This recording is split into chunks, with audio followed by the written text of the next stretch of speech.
Sequoia Consulting Group. Thank you all so much for coming. It's a real pleasure. So just a quick introduction about Sequoia. We're a brokerage firm. We've been out in here in New York for about 8 months. We've been doing events like this. I think this is now the 4th event that we've done here in New York, so really glad to see a turnout like this. Can you just quickly raise your hand if you've been to a Sequoia event before? So, pretty nice. A lot of great people who've come back, and a good sign from our perspective. I want to just quickly give a shout out to the Sequoia team. You can raise your hand if you work for Sequoia. So, please go talk to us. We're all very nice. And then before we get started, I want to also thank Axial, the team here at Axial, with a great space, amazing views before we shut the windows. So thank you guys so much. I want to get started with our first speaker. We're going to start with Courtney Emerson from Everwise. I'll hand it off to you. Thanks, Wes, and thanks for closing those curtains. I don't have to compete with that beautiful view. Good evening. Okay, good. So as Wes said, my name is Courtney Emerson. I'm an advisor to the Women's Leadership Programming at Everwise and lead our Everwise Women Program. And what I want to talk to you about today is why relationship capital and relationship building is so important to create more diverse, more inclusive workplaces, especially gender diversity. So what's happening, what are some of the roadblocks we see to building those relationships that women face in having the relationships and resources they need to be successful, professional relationships, and then what are we doing at Everwise to help close those gaps? Cool? So first, why are we doing what we're doing at Everwise? And I have a quick poll. So if companies continue to advance women into leadership positions at current rates, how long would it take us to achieve global gender parity? Just throw out some guesses. 20 years? 25 years? 2070. 2070, being the year, okay. 50 years? 200 years. Okay, so we have some pessimists, some optimists, and we're kind of in between. So the answer is 79 years. Yeah. And for context, that's an average American woman's entire lifetime. So I don't know about you, but I'm a very impatient person, and that seems way too long. And so we at Everwise are focused on how can we make that number a smaller one? How can we make progress happen quicker? So when we think about how we build more diverse, more inclusive workplaces, there's two sides of that solution. The first is we need more inclusive systems, more inclusive recruiting, more managers demonstrating inclusive leader behaviors. And the second is we need to equip talent with the tools and the resources they need to be successful. So I'm going to focus on the latter for the purposes of today, and I know the other amazing speakers will also talk about both of those. How many people here are familiar with the 70-20-10 model of learning? Okay, awesome. Would anyone be willing to share what that is? So, let's hear in your own words, besides experiential learning. Anyone? Yeah? So the 70 being hands-on work experience? Yep.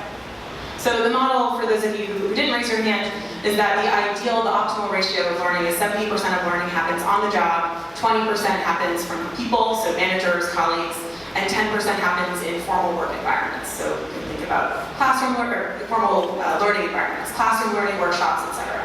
But when we talk to companies about what does this actually look like in practice, what does this look like inside your company, we got totally different numbers. And what we heard is that enormously what makes up learning opportunities is that formal learning, the classroom learning, the workshop learning, and not as much attention being paid to the social learning, learning from others, and learning on the job experiential learning.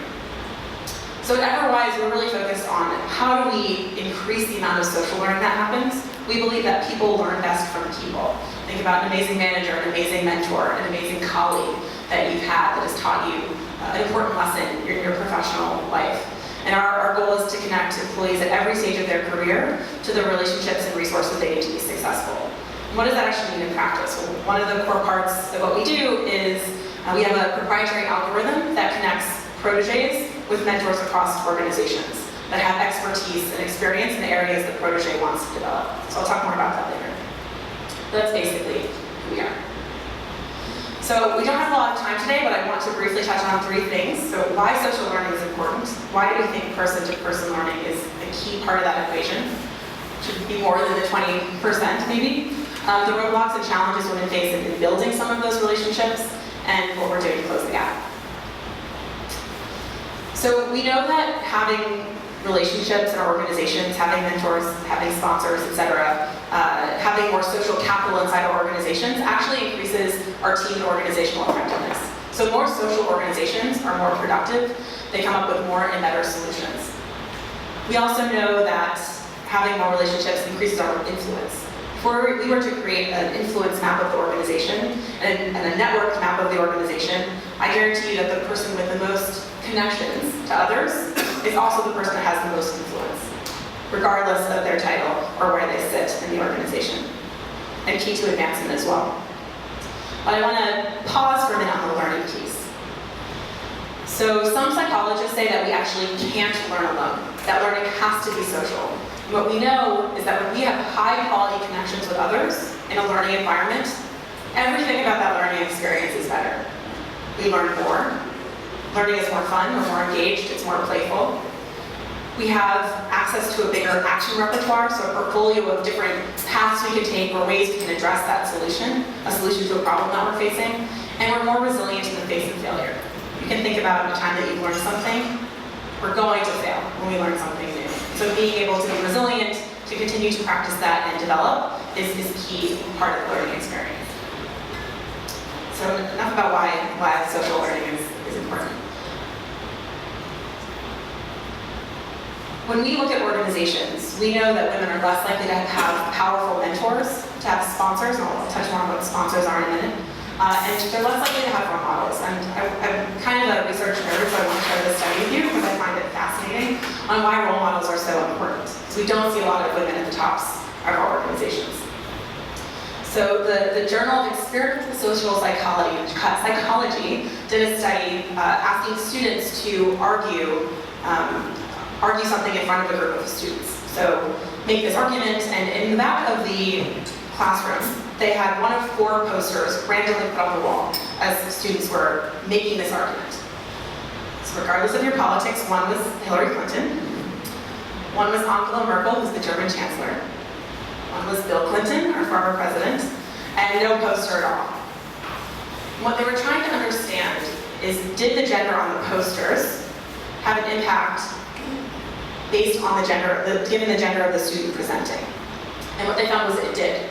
When the female students presented, and there was a poster of either Hillary Clinton or Angela Merkel in the back of the room, the female students spoke for longer, they rated their own performance more positively, and their performance was actually rated more positively by others. So it wasn't just they were feeling more confident, but objectively, the other students also thought they did a better job. Now, there was no impact on the male students of having a male poster in the back of the room. You could argue that that's likely because male role models exist all around us. We see them in our government, in our businesses, in our culture, and having that reminder that there are powerful women out there really impacted the female students' ability to have a high impact presentation. But we also know men are more likely to have more powerful, more senior mentors, and are more likely to have mentors that get them promoted. They are also 46% more likely to have a sponsor. Does anyone know the difference between a mentor and a sponsor? Okay. So you can think of a mentor as someone who gives you advice, who's a sounding board, who shares their career experiences. A sponsor is someone who can do all of those things, but also is advocating on your behalf. They're getting you a promotion, they are getting you a stretch assignment, they are helping you develop and have those development opportunities, and they're using their own relationship capital on your behalf. So it's very much a relationship built on trust, because you're not going to put your neck out there, your neck on the line, unless you totally believe that person will deliver. And that's also actually true for Caucasian employees. 62% more likely to have a sponsor than employees of color. Just a quick story of what this can look like. A number of years ago, was pretty junior in my career, and I ran a women's leadership program for a Fortune 50 company. And I run a number of these programs, and so I wasn't nervous, I had it under control. And one of the things we did for every launch of the program is I welcomed everyone to the program, and I shared with them some data we had collected on them in terms of their employee experience. So delivering results of an assessment that we had done. So the day came, I got up, I did my presentation, I went back to my seat. My client came up to me and said, "Thank you, that was great." I said, "You're welcome, that's kind of the idea, hopefully it was good." She said, "No, really, thank you, because my boss, the CHRO of the organization, was very concerned about your ability to deliver because of your age. She didn't think you could do it." And I said, "She is 100% capable of doing this presentation, of doing a great job." And by the way, she was standing in the back of the room during her entire presentation. So thank you for making me look good, she's very happy. Now, I had no idea that conversation was happening, and thank goodness, because I would have had a heart attack if I had known, but that's just one example of someone advocating for you when you're not in the room, because mentors can speak to you and sponsors speak about you. Women are more likely, or men are more likely to have those really important relationships. We also see out there in the traditional women's programming world 3 program shortfalls. The first is that we don't do enough to actually foster these relationships. We don't do enough to connect people to the relationships they'll need to be successful, like mentors, like sponsors. We also think of programs as often one and done. I'm sure many of you in the room have been to a one-day conference or one-day workshop. Go back to your desk on Monday morning, you have 500 unread emails, and by Thursday it's like, who did I meet and what did I learn? So the question for us was, how do we make learning more continuous? And one-size-fits-all learning. Women are a very diverse group. It is not one-size-fits-all. We are not a monolith. Women have different experiences, challenges, aspirations in their careers. So the question for us was, how do we make learning programs that are more personalized? So how do we think about closing the gaps? You know what's happening with the little D there, but we believe that programming should be scalable, it should be personalized, and it should be about relationship building. We know that this is not just our instinct. Studies show that when women have mentors through formal programs, they're more likely to be promoted than women with informal mentors by a ratio of 3 to 2. Now, I believe that's the case because when we think about who is likely to invest in us, or who we are likely to invest in, we are likely to invest in people and trust people who remind us of ourselves. Who's going to do a better job than a mini version of you? And if we think about the current composition of leadership, it's not a surprise that white men may be more likely to invest in more junior white men. And so disrupting those natural tendencies, which we all do, we'd all be guilty of, and I used to work for a fashion company consulted for a fashion company in San Francisco, mainly run by women leaders, and the men had no idea how to navigate the organization. They didn't know how to build relationships, they didn't know the behaviors they were supposed to model. So this isn't just a gender issue, it really is about the majority of who is in leadership. So how do we disrupt those tendencies to just invest and just support and just connect with people like ourselves? So at Everwise, we launched a program called Everwise Women, and this is just how scalable, personalized, and about relationship building manifests for us. But it's a 12-month journey with women across organizations, about 35 to 40 women per cohort, where they go through full-day workshops because learning is still important, and we actually partner with Life Labs New York. I'm sure many of you in this room partner with Life Labs because they're awesome. They didn't make me say that, we actually just really love them. We do executive fireside chats because, again, that role model component is really important to have women executives who are sharing their experience, what was most powerful for them. But also, we need to connect people to the relationships they need to be successful. So using that proprietary algorithm I mentioned, we connect folks with mentors across organization, because that external sounding board we found is actually really valuable. You need mentors inside and outside your organization. And peer groups. So of that 35 to 40 women, smaller subgroups of 6 to 8 to really connect with each other, again, across organization. So what we find is that the women in the room are also often each other's best resource.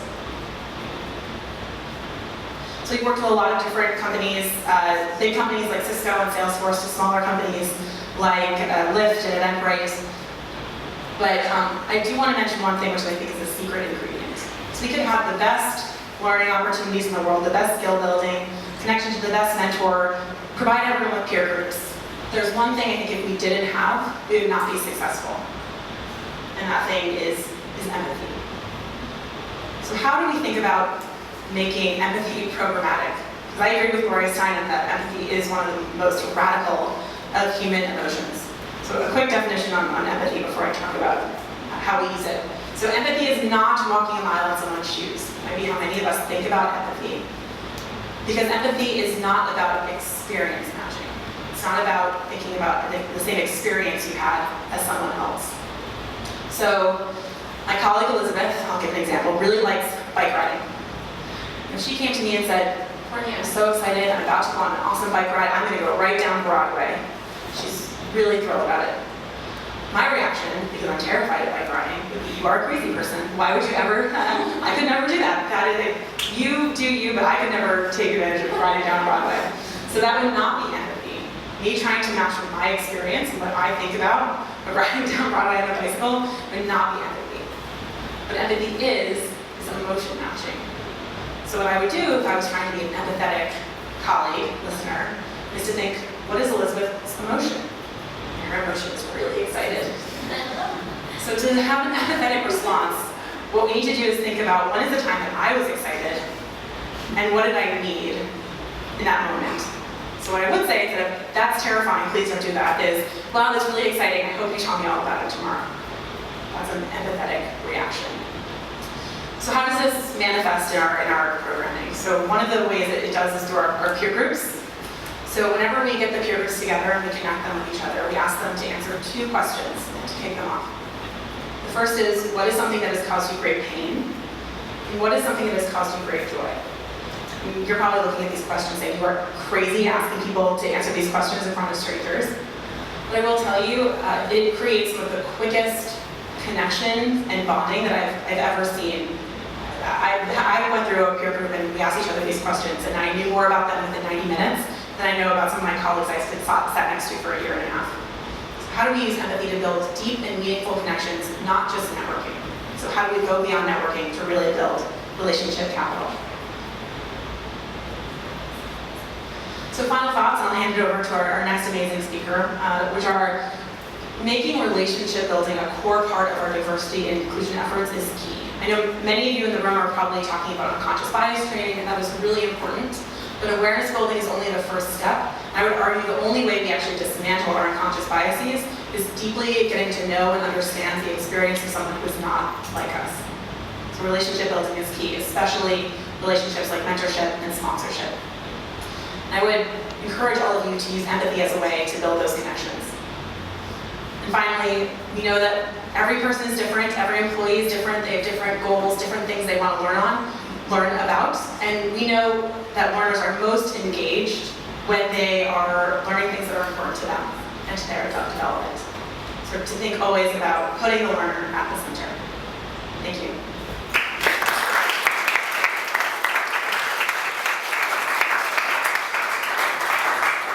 Thank you, Courtney. Our next speaker is Mai Ton, the VP of HR at OneLogin.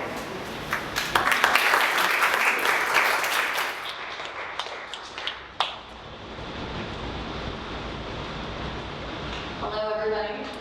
I am Mai Ton, VP of HR at OneLogin, as Wes announced, and I'm super excited to be here. I've spent 15 years in San Francisco, so it's nice to see a New York crowd. And when they asked me to speak here, I was like, of course I will. My brother lives out here. I've been trying to move here for years, but my husband says that we'd be poor if we moved out here.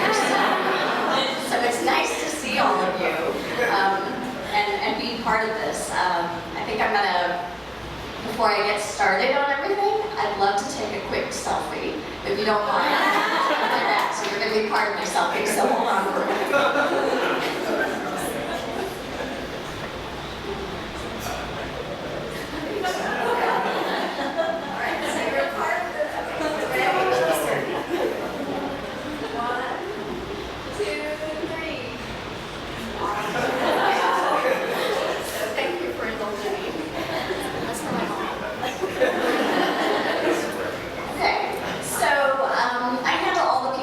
Functions at OneLogin. We're a 200-person technology company in San Francisco, and people function means everything from the systems to the operations to culture, what we call workplace environment, as well as all of the traditional HR things. For the last year, I've spent some time in the diversity front. And so I put together maybe like whatever, 10 slides, but kept it really informal because I just wanted to reveal sort of how we did it at OneLogin. It may not be the same recipe for you, but we had to start somewhere. So feel free to ask questions along the way. Taking you through the history, metrics, and some takeaways so that you can actually bring these back to your own workplace. Quick story though. How many of you take the subway to work or public transit? It's awesome. And in New York, as we talk about diversity, especially on the subway ride, I got here on Monday morning, and so I've been taking the subway, and there are like, I was taking the 6 somewhere, I don't remember. It's such a roots down there, but it's amazing. I witnessed like 5 different conversations in 5 different languages, sitting right in the middle of a car. And that is amazing because now we have to figure out how to bring that diversity into your workplaces. So I just thought I'd share that because you're amidst a great diverse employee base right here in the city. So I'm amazed, and San Francisco is sort of behind you in terms of the diversity. So when it comes to workplace diversity, though, this is how we've done it here. So working in HR, okay, here's my other interactive question. How many of you love pivot tables? Okay, maybe less than 20. Okay. I love data, and HR people sit on a lot of data because all of the employee data that's coming through our systems and tenure rates and birthdays and all of those things actually matter. So what I tried to do is, initially when I got started, I boiled the ocean. There were promotion rates, there were gender ratios, there was how are we doing on hiring. I read through 200 performance reviews to make sure that women in general weren't being called aggressive or assertive like sometimes they do. So I didn't find anything in the performance data. Then I started turning to all this other sort of data, and I said, you know what, I can't do this. This is driving me crazy. It's too much to focus on. So I started to just look at certain things, and this is what I found. The difference from 2015 to 2016, when we started to focus on diversity, I found you know what? We increased our minority percentage by 4 points just by focusing on it. And by taking sort of that data and understanding what we can do to continue to increase it. So we set goals. And so we've met some of our goals just by setting them. Second thing that I found was on the gender front. In 2016 alone, 40% of our hires were women. And the interesting thing is we were still recruiting engineers and sales folks and marketing folks, the traditional talent that we focused on in 2015. But because we were more focused on diversity, somehow we had an impact. And the third thing is that because of this, sorry about the weird formatting, we increased our female ratio to 23%. So 23% of our company is now female. And I actually think that 2 percentage points is actually a big deal because it takes a lot to think about how to move the needle 2 percentage points. But just with a show of hands, how many of you work in companies that are less than 300 employees? Oh, a lot of you, most of you. So above 500 employees or above 300 employees? Yeah, a lot less. Like 2/3 of the room under 300? That's actually a very good sign because when you're a smaller company, you can move faster. And small differences in data make a difference. So we do have global offices as well. So that also helps because we're actually recruiting talent from many diverse populations. And so we found that our global strategy is actually very tied into our diversity strategy now. What I found in the performance data, as well as reading through all of those performance reviews myself, is that although we didn't find any differences in the way that men and women were rating each other, what I did find was it was a very high bar to be a high-performing female in our company. And so for 2016, that's what I'm focused on. Because I feel like, you know what, once you set goals of increasing diversity, now you need to go deeper. And so this is where I'm going to start to go deeper for 2016. I haven't figured out the magic formula, but it is nice to know that our women are not among the lowest performers. So they're sort of in the middle, like the solid performers, and my job as well as my team's job is to make sure that we're moving everybody up and to the right in their careers. So a big focus area for me. So at OneLogin, what we also do, because we're a data-driven company, so we take what's called a quarterly pulse score. Every quarter, we ask a series of 10 to 15 questions. They're the same questions every quarter, and we provide open text boxes for employees to kind of tell us what's on their minds. I will tell you that these pulse surveys, how many of you do something similar in your companies? Okay, maybe 1/3 of the room. These surveys provide a huge data set for you. And it is amazing when you make it anonymous, people will contribute a lot of ideas. I had in this Q1 in 2016 survey, I had 450 lines of data of people telling me what was great about our company and what we could do to improve it. And people actually nowadays, if you think about all the different generations in the workplace, all the different gender, everything that's coming into the workplace, everybody wants different things. So it's actually nice that they have a voice, because what we found is we've analyzed it by teams so that the teams score differently on questions. And overall, what I produce for our leadership is what's called a heat map, so that different teams have different things to function on. And so I encourage you to think about data and use it so that you can focus your time, because your time is probably spent on a lot of different things in the day. And I think for me, what I found is that if you can focus on one or two things, you're much better able to move the needle. So one of the interesting things about the pulse score as well is that for our minorities and women, they actually score higher. So the ESAT score that you see right there in the box is a measure of employee satisfaction. And we're finding that our diverse folks actually score higher on a lot of the 10 to 15 dimensions that we're asking. So I'd like to celebrate and think that we're doing something right, and we'll continue to keep this torch going. So my second tip for you is actually finding people in your company that can help you move the needle. There are actually a lot of people in your company that care about different things. In our company, we have about 200 global employees. Some of them were first-generation immigrants. Some of them are the first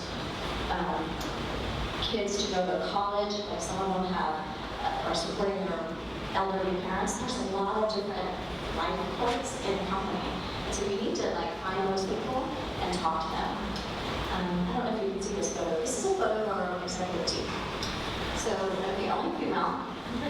And I think I bring the height average way down. Because height, normally it's 6'2" is the average. And I have a nice 5 feet. So it's nice to take these photos together, because anytime I can, I put things like this in front of them. And when they talk, especially this executive team, we have been hiring or trying to hire a VP of engineering, and it took us probably 8 months to find somebody. And what I noticed is that every candidate that we were getting when we worked with an executive search firm was male. And so I called the search firm and I said, can you just find me more diverse candidates? Just try. I don't want you to lower the bar, but can you try? And sure enough, when they tried, they found females and they found more minorities for us to come in and at least make it to the round of interviews. We meet as a management team every Wednesday, and when they start talking about, well, if we just would have hired him, or, what, we really need him to do this, I actually say, what, it's either him or her, or she or he, so that they can just kind of put it on their radar that these small things matter, because the more I can embed diversity into their lexicon as well as the way they think, I found that the better it is. So in this particular picture, I don't know if you can see this, but the arrows represent, on the far right there is Matt Gallatin, our CFO. Far left is Josh Green, our VP of Sales, and in the middle there is Dave Meyer, our VP of Product. I will tell you that they are the 3 biggest diversity advocates, and the common thread between them is that they all have daughters. And so it's very interesting for the role for their daughters. CEO is next to me in the nice European shirt, because he's from Denmark. He's very classy, very Euro.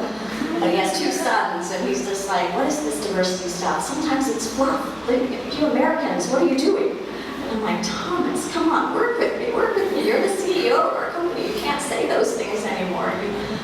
I want you to be thoughtful, and I want you to be more concerned about what's happening in the world. And so, gently, after chipping away at him, he's actually more focused on it now. And he sees it more clearly. So I would just encourage you to find advocates and colleagues in your own company that can help you with this. Because this is not a fight that you want to do alone. You can use the resources of those people that care. And then tip number 3 I have is, who offers t-shirts and swag to your employees at your companies? A lot of you raising hands. How many of you offer unisex sizes? Okay, sort of the same proportion of people. I will tell you that, sorry, I skipped ahead, bear with me. I will tell you that one of the smallest, lowest hanging fruit that I found is that women in general don't like unisex sizes. They're too big. Even the size small in unisex is too big for a lot of women. So what we've started to do with our own swag is make sure that we have a women's line and a men's line. And the t-shirts are a little bit different because they're tighter for women in different spots. And so even doing something like that shows that you can be more inclusive to a lot of people who care about these things. You can still offer the unisex sizes, but I encourage you to think about a men and a women's line.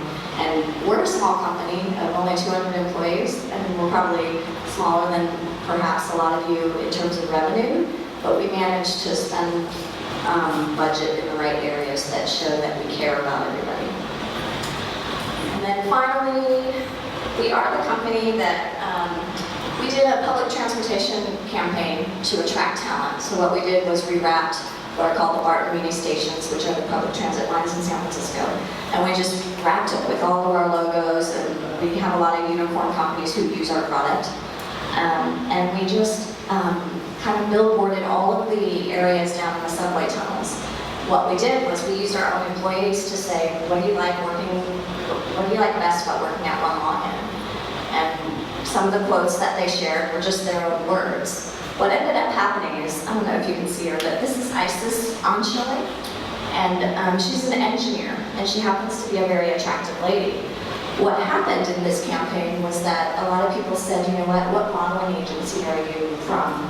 Like, you're not really an engineer. And so her Twitter and her social media feeds blew up. And she was like, oh my God, like, I just posed for this shot. It was a recruiting campaign, and now it's going to a place where she wasn't very comfortable. She's an introvert engineer, loves the computer and coding.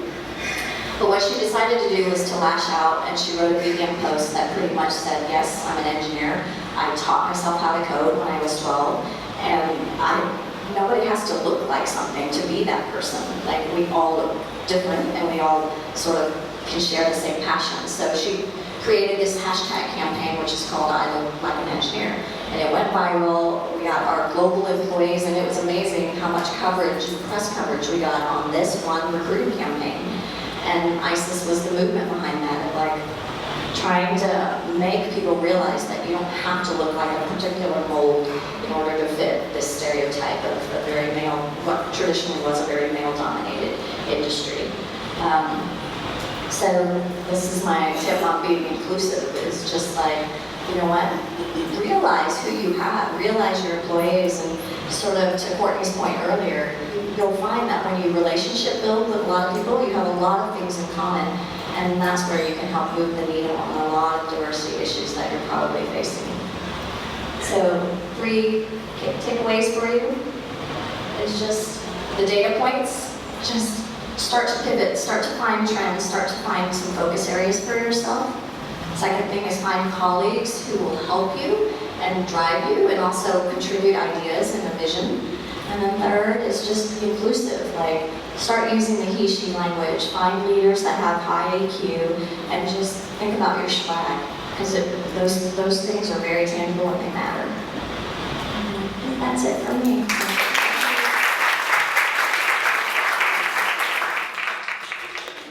Thank you, Mai. And our final speaker for the evening is Divya, the Chief People Officer at Ghatak. Thank you.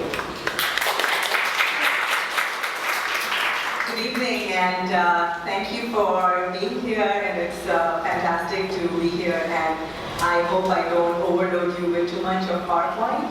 Mine are very visual, because I really found out yesterday that I was supposed to have slides, so I brought the slides that we use. So we have a lot of pictures of our employees, because what we did, similar to Mai, is we really invested a lot of people champions.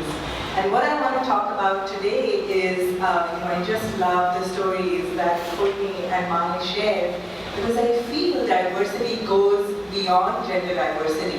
I feel that it is so critical for organizational health and innovation. Doing what we do, it is radically important to embrace it, right? And it shows up in organizational health. It is a key ingredient for innovation. And the most important thing is diversity of thought.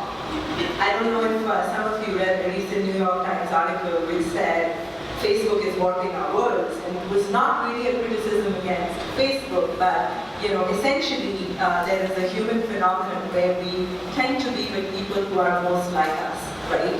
And then we are surrounded by viewpoints and perspectives which are the most similar to our own. And we do not end up innovating. You don't meet with people who have different backgrounds, bring different perspectives, who challenge you, and that's what fuels creativity. So those are some of the things that I'm going to talk about. So this is our team, and this is a picture from an ugly sweater contest, which generated a lot of pride, but I thought I'd use this for today. So a little bit first about good data. I think the slides have got a little bit, the formatting's moved, but essentially we are a data company, and we help enterprises distribute their data to their business network, and so that their stakeholders externally can use that data, right? And we were founded in 2007. We have over 250 employees. We serve 40,000 global businesses, and we're headquartered in San Francisco. So essentially what we are doing, and I want to give you the backdrop of good data because you will understand the kind of talent that wants to come here. We're in a very disruptive space, and which is why the diversity of thought is so critical. So we are essentially challenging that analytics, which has long been a cost center for enterprises, should be a profit center. Because a lot of the BI investments today are dead because you're not able to talk to the different data sources. So essentially what we do is we build data products which combine different data sources within a company, and they can distribute that to their customers and make it a profit center. And we are backed by some of the best VCs, and it's very critical to pause here on these VCs because when I was recruited to this job, one of our board members from Emerson, he told me, don't think of this as joining good data, think about this opportunity as joining the Emerson portfolio. And every quarter, he has been true to his word. I present to the board of directors what our diversity metrics are, what our talent metrics are, and they have a lot of energy and excitement around it, and a lot of support and sponsorship as well. So these are our customers, both big and small. So what I'm going to talk about today is a program we call Good Voices, and it's really about listening to employees, listening to diverse perspectives as we shape our people's strategy. So the reason why we sort of started this program was to really define our people's strategy based on what input came from the employees. And we did anonymous engagement surveys, focus groups to really get feedback from employees. And I think what we wanted to do was really build an environment where we could talk about the worst things and the best things with the same kind of energy, and have our CEO and his leadership stand up there and share feedback in a very transparent way. This is who we are. We are not perfect. These are, pick the most hairy feedback and comments that came in and say, this is who we are. We're not going to fix everything today. We're going to focus on one or two things, and in partnering with you, we'll make this a better place for all of us. But what happened was a lot of the feedback that came not only drove our people processes, but also, shaped our business processes. So The fun part of it was, we recruited good voice champions who were, people across levels, across different locations of the company to really stand up and take charge of, one or two areas that they wanted to focus on. And just a couple of slides to give you the framework of how we really, made this into an operational program. It went from listening to a functional follow-up to a cross-functional follow-up. And we essentially said that this is not something HR does, this is the responsibility of every leader, it is the responsibility of every manager, and ultimately it's up to each one of you to come and be part of, making this a better place to work. And then from all, the surveys and focus groups that we did, there were 7 or 8 areas. These are some of the areas I'm sharing with you. And we sort of related those to our company values. So essentially what we were saying was to create, a diverse workplace, we really needed to first focus on building a culture and building an environment that could foster diversity and inclusivity. Right? It could be a place where people felt safe to speak up and where, we could talk about all kinds of issues and offer all kinds of perspectives. So early on in, when I started, there was a lot of focus on creating that from a cultural perspective. And then, once we started driving that, the focus was then on, really ingraining it into how we did development in the company and also how we did feedback. So the good news was when I came in, there was no performance management system. So I had a white slate to start off, and we said, we're not going to do ratings and rankings. And at that time, there was discussion around it, and now a lot of companies are moving away from ratings and rankings. So essentially, we really focus on real-time feedback and ongoing development planning. We focused a lot of our time on training managers and how to do a development plan, how to provide feedback, how to have that very open conversation with your employees. And then every quarter we meet with our senior leadership team and our board of directors in talking about talent, talking about diversity, making measurable progress, looking at metrics. And then, the fostering piece, which is, really having lots of different company traditions where we share knowledge and, continue to enhance innovation as a core theme in our culture.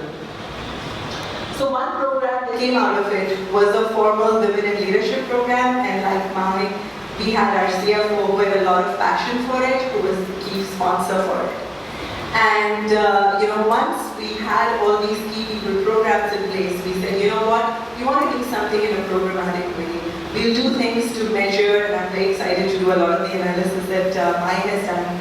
But I think what we wanted to do was, we wanted to, not only give focused development and exposure opportunities for women, but we wanted to come together every month, every quarter to talk about things that were important to us. And sometimes we brought in, luminaries and very cool speakers, but sometimes it was just us women talking about issues like, what should you look like? What should an engineer look like? Is it appropriate to wear, hoodies, and if I want to wear a dress, can I wear a dress? Can I be, will people take me seriously if I look beautiful? And if I want to hang out, I'm in marketing, and I really want to be one with the sales guys, but they go to places that I don't really feel comfortable going after, a work dinner or something. So when is it okay to draw a line? And just talking about stuff like that has been incredible. And really, we have a mission, and this is really to help them grow their careers and connect them with leaders in tech, but really, again, keeping the theme of creating an environment where they feel that they can talk about anything and they feel that their opinion matters. Because these people that we recruit are very, very talented women. You don't need to do anything other than give them, the support and the environment to really thrive, and they have indeed thrived. So here are some statistics, and these are statistics from our US organization. We also have a team in Prague, in Czech Republic, where we haven't launched this program in full stead yet. But we are very happy in terms of the progress we've made, but we still have ways to go. So 34% of our women in US are in tech roles. 47% of our director level population is women. 38% of our managers are female, and overall female are 36% of population. And we want to continue to make this, stronger, more positive, and we have a lot of advocacy from our CFO. And our CFO is CEO is a little similar to mine. He's more focused on the overall culture and overall health of the company, but he's really excited to see this, grow to the place it has. The other, concept that I want to talk about is the importance of community. So just going back to the theme of really creating an environment that brings people together and connects people together, I think the framework of community is very, very important. Also, because the kind of people that come to work in companies that are really building something unique and difficult and heavy and challenging for the first time, they are not, it's very interesting, they're not that motivated by money, right? Because money is sort of table stakes, they get it in any place they go. They want to work for a company where their personal values match with their peers, with their leaders, and to the overall mission of the company. And which is why I think one of the things that really helped us impact our retention metrics in a big way was the importance of community, and we created a wellness program which we call Good Life. And a lot of people are interested in fitness and all kinds of outdoor sports, giving back, and again we had the theme of champions coming up and organizing these events. And the more people connect, going back to Courtney's point, that's when you really come together and be your best self and appreciate the best self from other people. So just wanted to share some of that. So I'll give you an example of champions taking it away and rocking it. So one of our female engineers, she's an amazing architect. She can do 5 different technical projects at the same time, and she's the winner of the Oakland Marathon, and I can go on and on about her. She decided to do a step challenge within the company, and then it was a big success, even though we didn't meet our very ambitious goal of walking 32.4 million steps. We did 16.8 million steps, but she created a data project out of it, and she monitored it, and she published it, and it was amazing because we didn't know that this could be done. So we were at 52% of our goal, and it became very competitive. So we had every employee and their steps, and some people reported it, they didn't, and some people didn't. And our CEO is very active physically, but he did not record anything. So we went to the all hands and we presented it, and somebody in the audience said, well, what about Roman? How many did he do? And it came up like a big fat 0. And everybody, it was like public, and they said, how come? And it's so bad. And then he went in the next day, entered his data, and the whole thing was refreshed. But it was very cool. It just created that, feeling of internal, healthy competition, and we did a lot of walks together, and it was really fun. And then we also, ended up using our own product in a very different and interesting way, which was cool. So just to recap, I think the 5 themes that have been our success drivers. Number 1 is, start from a place where you truly listen. The second one is really lock in leadership engagement. Enlist and empower champions, build and share vision, and unleash the power of community. And I think these 5 things have helped us to the place, where we are. We have a long way to go, but we certainly have a long way as well. And I'd love to, end this with some of our talent metrics.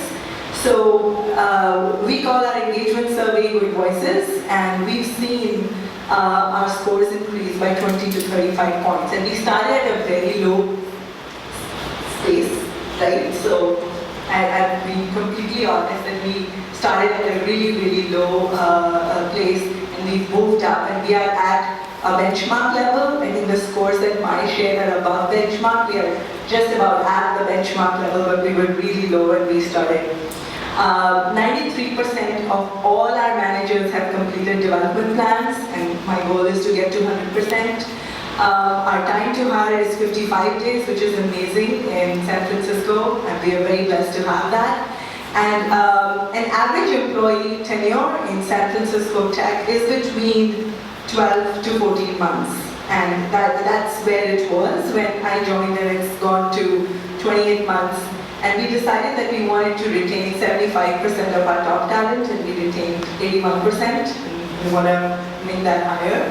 So that's all I have for today. But essentially, I think it's very, again, I'd like to emphasize that it's very, very critical in our kind of companies where we are really, surviving because we are innovative, and diversity of thought and diversity in all aspects is so critical to embrace. And I'm really excited that you all care about it. You showed up, and also very happy to hear stories that Mai and Courtney shared. Thank you.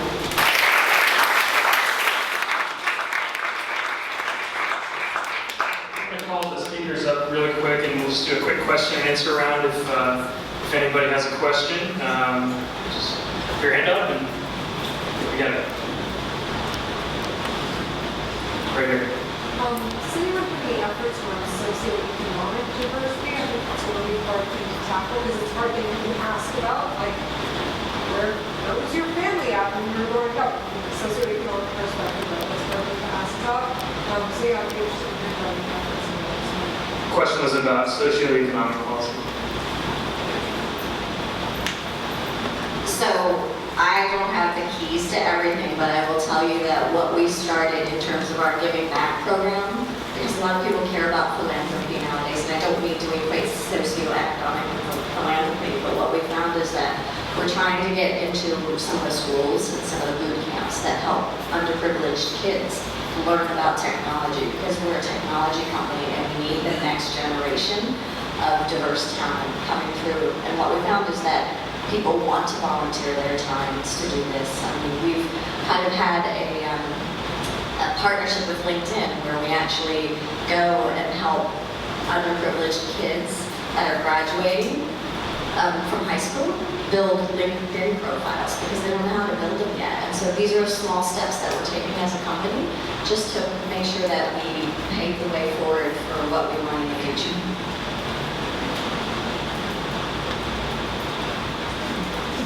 All the way in the back. So you talk about a lot of your diversity within your company currently. How are you changing your hiring practices to diversify your hiring pool from the top of the funnel all the way down?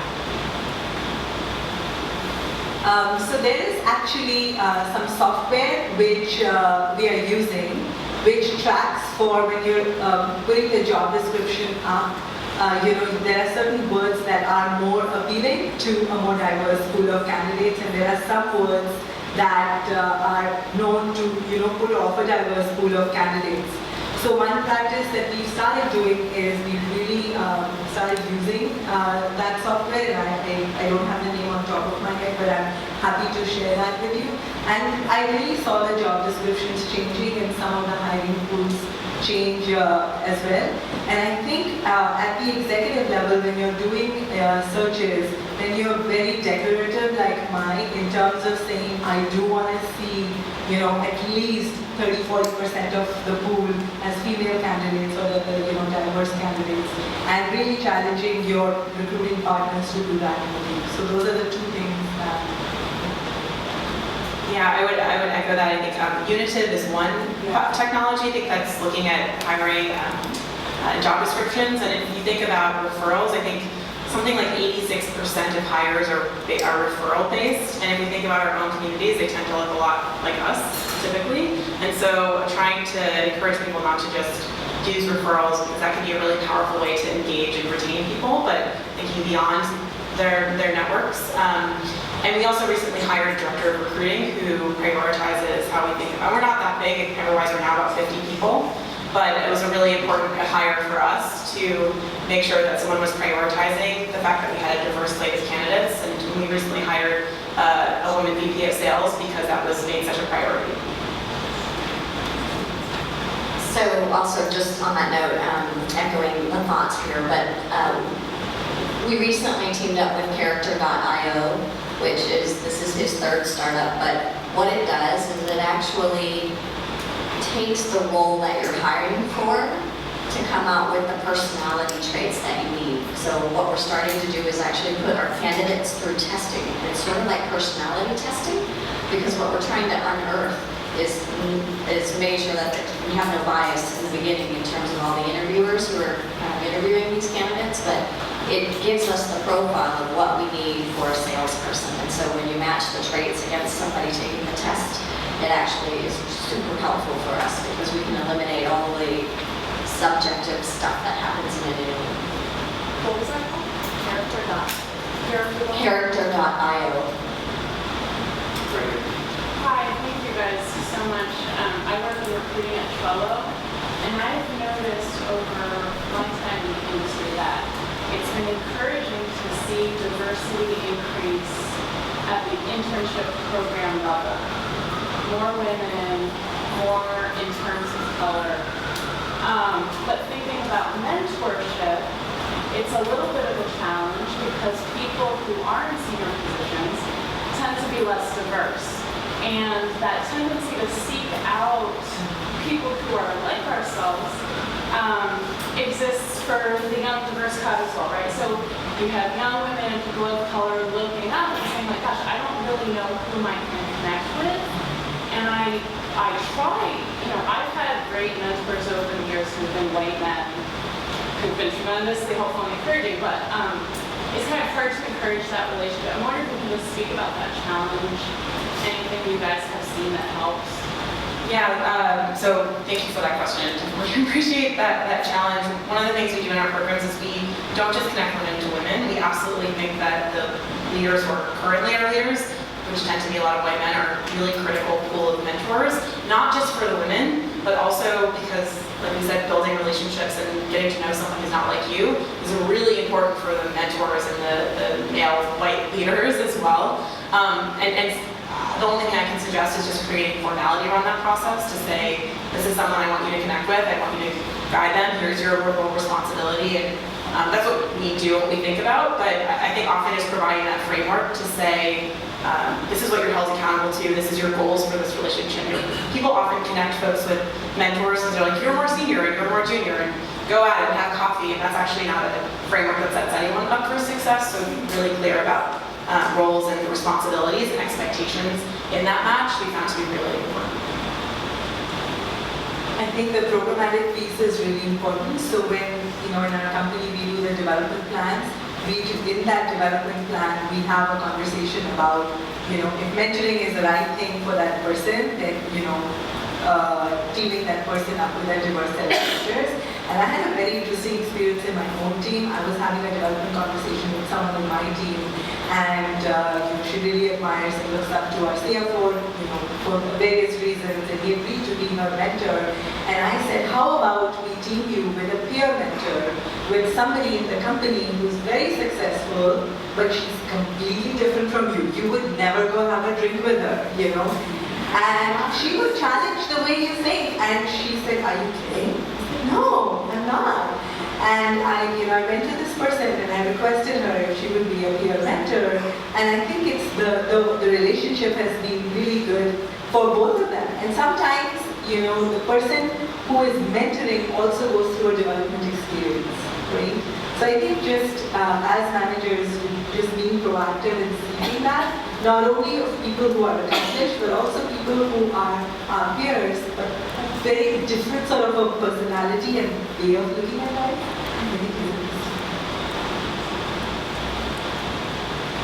So I'm just privileged enough to work for a technology company that likes to experiment a lot. So we've done 2 things this last year, and don't know if they're successful yet, but one of the things is we started to score our managers on ESAT. So how likely are you to recommend this manager? And it's measured in terms of like how often do you meet with this person? This person values me as a whole person. So these scores are coming out, and so our managers get scored on that dimension. And the second thing that I've done on the HR side is I know who our high performers are. So I take that list of high performers and I match it to an executive team member, and I make sure that the bonus of our executive. They're propelling these other folks into the organization. So it's, like I said, it's too early to tell on some of the success of it, but I like the fact that this becomes another component in which to engage your executive team to get to know people in the trenches better. One more, right here. So things you mentioned for OneLogin, but it's not a relevant question for everyone. You mentioned that there was an aspect of prioritization. Pick one data point. Even if that data point means this year, I'm only going to focus on it. I'd like to better racial diversity too.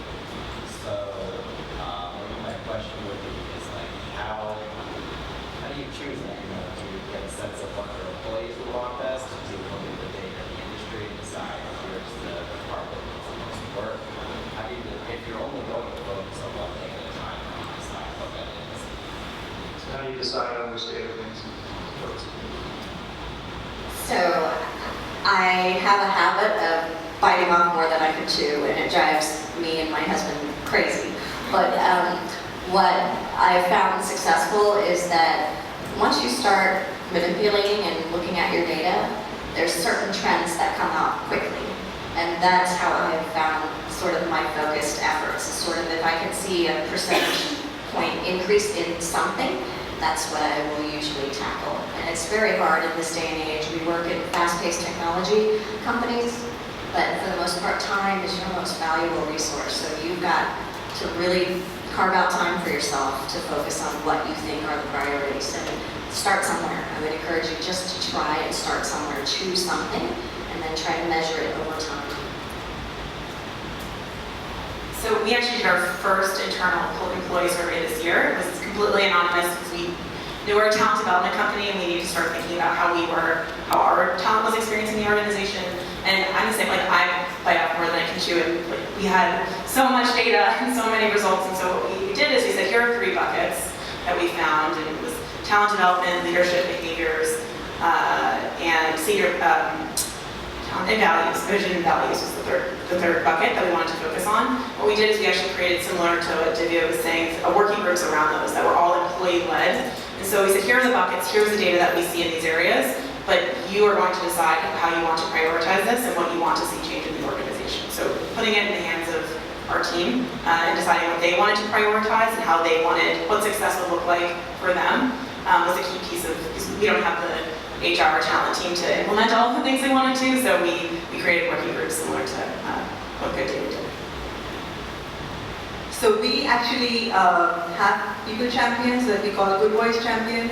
And once the data comes in, we sit down and they have a voting session at the functional level, and they pick their 2 areas, and then we take it company-wide, and then so it's essentially a voting process that's done, along with the champions and the leaders to prioritize what's supposed to be important. All right, let's get a round of applause for our speaker.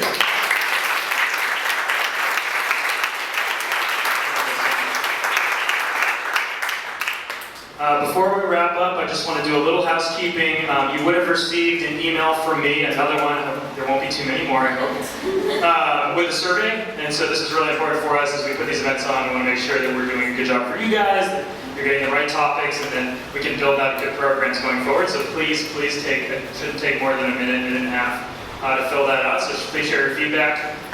One thing I wanted to mention at this event, and we've done some other events, and this seems to be something people like, is can everyone in here who's hiring raise their hand? Wow, so look around and see, and if you or you know somebody who is looking for something, maybe go talk to one of those people. I know, Sequoia, we're building out this office here in New York, so if you're interested in Sequoia, we're hiring as well, but we'd love to have a conversation with some of the great people in here. I want to say just thank you again to the Axial team for hosting us in this great space. We will have food and drink for a little while longer, so please hang around, try to introduce yourself to a few more people. I think the relationships are really one of the key parts, other than the great presentations that we just had of these events. And then our speakers are up here if you want to connect with them. I think it's a great opportunity. So thank you all so much for coming.